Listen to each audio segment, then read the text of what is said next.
आदमी पार्टी ने मुकेश अहलावत को पहली बार जो है कैबिनेट में जगह दी। अच्छा शालिनी, अगर हम माने आतिशी के चेहरे को अब मुख्यमंत्री के तौर पर दिल्ली की जनता देखेगी, भले ही कार्यकाल बहुत ज्यादा नहीं रहना है, ऐसा आतिशी भी कह चुकी हैं कि बस इंतजार कर रही हैं कि कब चुनाव हो और दिल्ली की जनता फिर से अरविंद केजरीवाल को चुने और अरविंद केजरीवाल एक बार फिर से मुख्यमंत्री बने।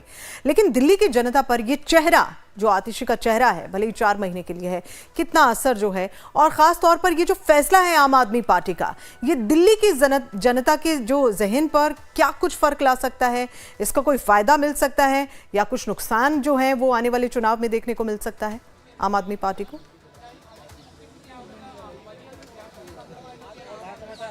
बिल्कुल, देखिए गीतांजलि, आप कह सकती हैं कि एक कहीं ना कहीं अरविंद केजरीवाल के लिए एक सिंपैथी जरूर है दिल्ली वालों के लिए, क्योंकि लगातार अरविंद केजरीवाल चाहे विधानसभा चुनाव आने वाले हों या फिर आपने देखा लोकसभा चुनाव में, वो ये कहते रहे हैं कि उन्होंने कोई घोटाला नहीं किया है, ऐसे में बीजेपी उन्हें फंसाती रही है। तो आप कह सकती हैं एक सॉफ्ट कॉर्नर अभी भी अरविंद केजरीवाल के लिए दिल्ली की जनता के बीच में है।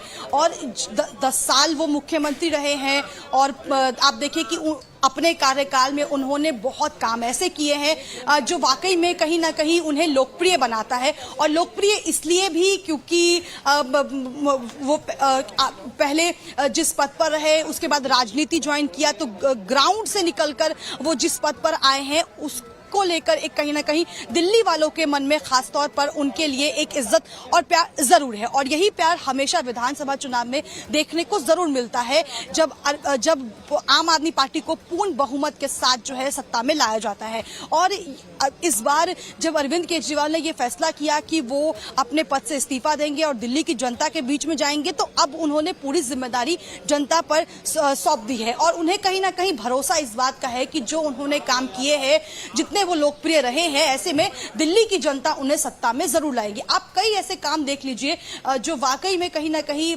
आम आदमी पार्टी ने किए हैं, जिसका समय समय पर फायदा उन्हें मिलता रहा है। और इसी वजह से कहीं ना कहीं ये आम आदमी पार्टी मानती है कि विधानसभा चुनाव में उनके लिए चुनौती नहीं होने वाली है, क्योंकि आप देखिए मुफ्त बिजली, मुफ्त पानी या फिर हॉस्पिटल्स, बेहतर शिक्षा, ये सब वो तमाम मुद्दे थे जिसको लेकर लगातार आम आदमी पार्टी जो है वो बेहतर करने की कोशिश करती रही है। और इसी वजह से आम आदमी पार्टी एक सबसे बड़ी पार्टी दिल्ली में उभर कर निकली। जी बिल्कुल सही कह रही हैं शालिनी आप, और ये उम्मीद भी लगाकर आम आदमी पार्टी भी चल रही है और तमाम जो फैसले हैं उनसे यही उम्मीद की जा रही है कि शायद इसका फायदा जो है वो आने वाले वक्त में जरूर देखने को मिलेगा।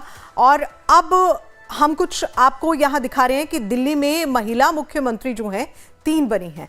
पहली बार सुषमा स्वराज 1998 में मुख्यमंत्री पद की उन्होंने शपथ ली थी। दूसरी बात शीला दीक्षित, जिनका कार्यकाल सबसे ज्यादा रहा, कांग्रेस से ये थी। ऐसे में 1998 से लेकर इन्होंने 2013 तक दिल्ली की बागडोर संभाली। और अब आतिशी तीसरी बार महिला मुख्यमंत्री दिल्ली को मिल रही हैं। आतिशी 2024 यानी कि आज के दिन आतिशी ने अपने पद की शपथ ली है। तो इन चेहरों को देखकर आप इस बात का अंदाजा लगा सकते हैं कि जब महिला के हाथ में दिल्ली की बागडोर आती है तो फिर जो कार्यकाल भी है, जो काम करने की शैली है, वो काफी हद तक बदल जाती है। महिला जो है वो 3 महिलाएं ऐसी रही हैं जो दिल्ली की मुख्यमंत्री बनी हैं। सुषमा स्वराज, जिनका जिक्र हम कर रहे हैं, 1998 में उन्होंने मुख्यमंत्री पद की शपथ ली थी। उसके बाद दूसरी बार शीला दीक्षित 1998 से 2013 तक सबसे ज्यादा कार्यकाल। और ये माना जाता है कि दिल्ली का जो विकास है वो शीला दीक्षित ने ही किया। दिल्ली में जितना भी विकास हुआ है वो शीला दीक्षित के ही काम की जो कार्यशैली थी उसका नतीजा है। और अब तीसरी बार आतिशी जो है अपने पद की शपथ ले चुके हैं, मुख्यमंत्री पद की, और काफी उम्मीदें दिल्ली की जनता को आतिशी से भी रही हैं। हालांकि आतिशी कह रही हैं कि उनका कार्यकाल कुछ ही वक्त का है। और गोपाल राय इस खास दिन पर क्या कुछ कह रहे हैं, जरा देखते हैं। हम सब